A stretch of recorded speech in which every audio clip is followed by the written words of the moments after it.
परिचय। हेलो दोस्तों, आप लोगों को अपनी पढ़ाई में खूब मजा आ रहा होगा। मैं एक तोहफे के रूप में जूस की ये बोतल आपके लिए लाया हूं। आप बता सकते हैं कि इस जूस से कितने ग्लास भर जाएंगे?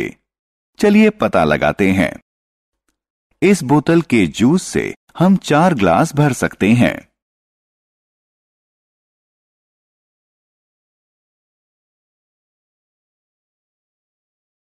आओ सीखें। उन पात्रों की तुलना करना जिनमें अलग अलग मात्रा में लिक्विड यानी तरल आता है। अलग अलग मात्रा वाले तरल को रख सकने योग्य पात्रों को बढ़ते या घटते क्रम में लगाना।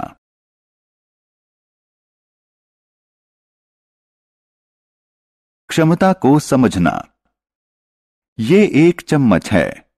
अब मैं इस चम्मच को दूध से भरूंगा। देखते हैं इस चम्मच को भरने के लिए दूध की कितनी बूंदों की जरूरत होगी। ये मैंने डाली पहली बूंद और ये है चम्मच में दूध की दूसरी बूंद। लेकिन चम्मच तो अब भी खाली है। चलिए चम्मच में एक और बूंद डालते हैं और अब मैंने डाली चौथी बूंद। अब चम्मच भर गई है। यानी चम्मच को भरने के लिए दूध की 4 बूंदों की जरूरत है। अलग अलग पात्रों की क्षमता। चलिए एक और एक्टिविटी यानी गतिविधि करते हैं। हमारे पास 3 अलग अलग बर्तन और एक जग है। हम जग से इन 3 बर्तनों में पानी भरेंगे। चलिए शुरुआत पहले बर्तन से करते हैं। 1, 2 और 3। यहां हमने देखा कि पानी के 3 जगों से पहला बर्तन भर जाता है। आइए अब दूसरा बर्तन भरते हैं।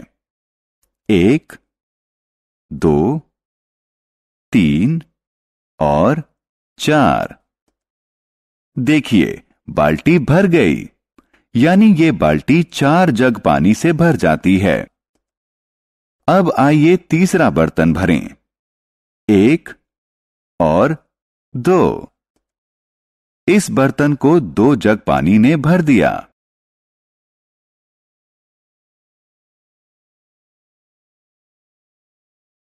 अलग अलग बर्तनों की क्षमता। दोस्तों, हमने देखा कि बर्तन नंबर 1 3 जग पानी से भर गया। बर्तन नंबर 2 4 जग पानी से भर गया और बर्तन नंबर 3 को भरने के लिए 2 जग पानी की जरूरत पड़ी। इसका मतलब बर्तन नंबर 3 में सबसे कम पानी है और बर्तन नंबर 2 में सबसे ज्यादा पानी है।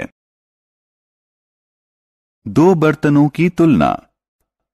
सैम दूध की एक बोतल लाया है। क्या वह इस बोतल को 1 गिलास में खाली कर सकता है? वह बोतल से निकले दूध से ग्लास को भर देता है। देखिए, दूध अब भी बोतल में मौजूद है।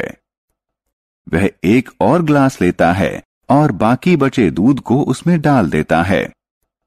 देखिए, अब बोतल खाली है।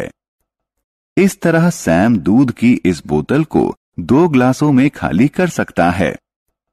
क्या हम इस बोतल को एक जग में खाली कर सकते हैं? आइए देखते हैं। जग को दूध से भरिए। बोतल खाली है। हम इस बोतल को एक जग में खाली कर सकते हैं।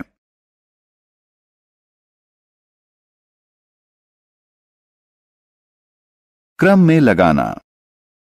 दोस्तों, हमारे पास 3 अलग अलग बर्तन हैं। किस बर्तन में सबसे कम पानी है? हां, आपने सही बताया। बाउल में सबसे कम पानी है।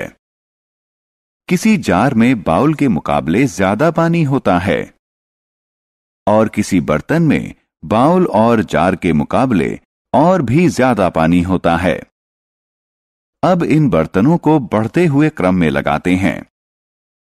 बाउल का नंबर सबसे पहला है क्योंकि इसमें सबसे कम पानी आता है। इस कतार में दूसरा नंबर जार का है क्योंकि इसमें बाउल से ज्यादा पानी आता है। आखिर में हम बर्तन को रखेंगे क्योंकि इसमें बाउल और जार दोनों से ज्यादा पानी आता है।